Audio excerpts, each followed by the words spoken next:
It's also that we're not actually just looking for signals, we're looking for what sits behind them. So I'll give you an example of a signal. I collect signals. In fact, I get so many of these signals, I make them into packs of cards and I use them in my workshops. But this is an example that I kind of picked at random for this workshop. And it was this idea that WorldCoin promised free crypto to people who have their eyeballs scanned. This is a real news story. Has anyone heard of WorldCoin? Anyone heard maybe of the CEO, Sam Altman? OpenAI? This is another one of his startups called WorldCoin. You go and get your eyeball scanned by one of these orbs and you get free crypto. I think about, when we talk about signals, signals are what I describe as the things that make us go, You know, sometimes you see things, news articles and stuff, and you read and go, Signals are the things that make us go, But behind those things, and the curiosity of it is, what's actually driving this? What's really this about? Is it really about a shiny silver orb? Is it really about crypto? What's it really about?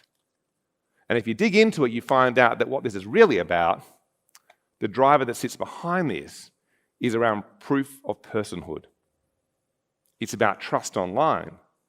It's about how do we know whether the person we're interacting with is a real person, especially in the era of generative AI. So we talk about what sits behind this. These are the drivers or the trends. So the idea of curiosity is that we don't look at news articles and just think about the signal. We think about the driver behind it. And it's the drivers that allow us then to imagine future forecasts.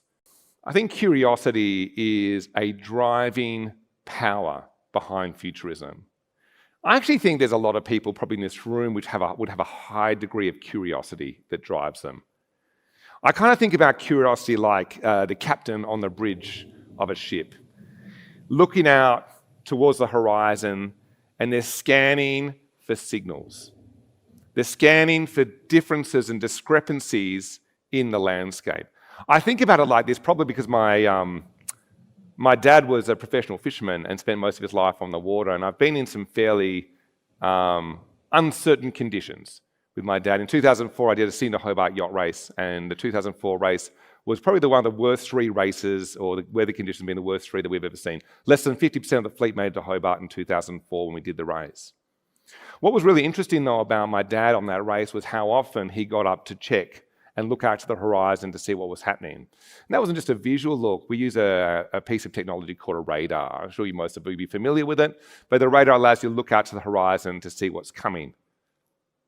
What's really interesting, often in times of uncertainty, we get so caught up with what's happening immediately around us that we stop to look up and look out to see what's coming next. But the reality of it was, in times of high uncertainty, he'd be checking that radar every 15 minutes. Like he'd literally in the middle of the night go down and sleep for 10 minutes, come up, check the radar, go down and sleep for 10 minutes, come up and check the radar. The more uncertain the conditions, the more often we need to look out and see what's happening. Because every problem that you're dealing with right now that's next to you was once a problem on the horizon. Everything you're dealing with now was once a problem on the horizon. If you tracked it and seen it coming towards you, it wouldn't be a surprise.